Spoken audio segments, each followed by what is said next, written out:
खुलुमबाय गोजोन फुंबिलिनि गाहाम हामलायथिखौ बड'सा नायगिरिफोरनिसिम बावहरबाय। दिनै 21 मार्च 2022 इं समबार बारायनि सानसेनि फानजामुथिखौ फरायनो लादों आं सांग्रिला नार्जारी। मेष राशि फाननाय फालांगियाव मुलाम्फा गोनां जानो हागोन। दिनैनि साना मोजां। वृष राशि बे राशिनि थाखाय गाहाम सान। माबाफोर मोजां खामानि मावनानै लानो हागोन। मिथुन राशि साननाय हनाय मोनसेबो जाफुंनाय नङा।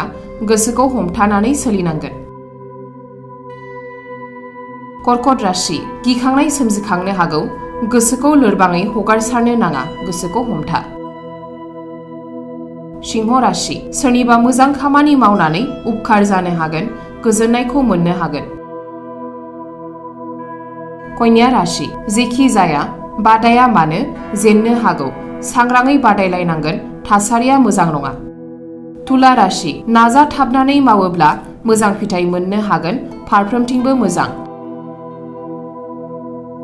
वृश्चिक राशि नखरनि सोरबा सुबुङानो हेंथा होनो हागौ।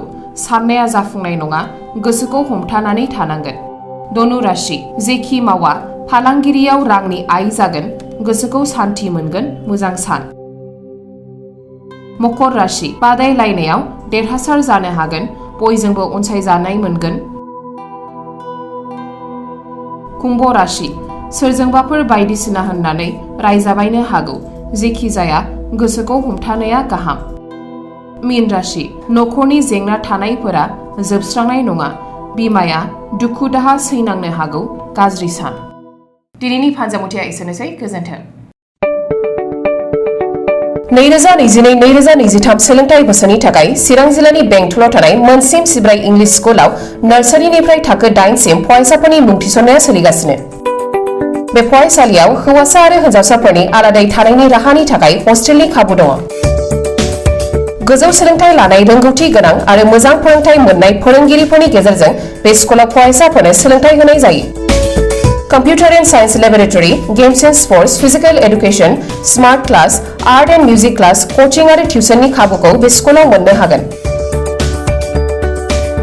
गोग्गो आरो गुन गोनां सोलोंथाइ मोनहोनायनि थाखाय मोनसिम सिब्राय इंलिश स्कुलाव मुं थिसननायनि खाबुखौ लादो।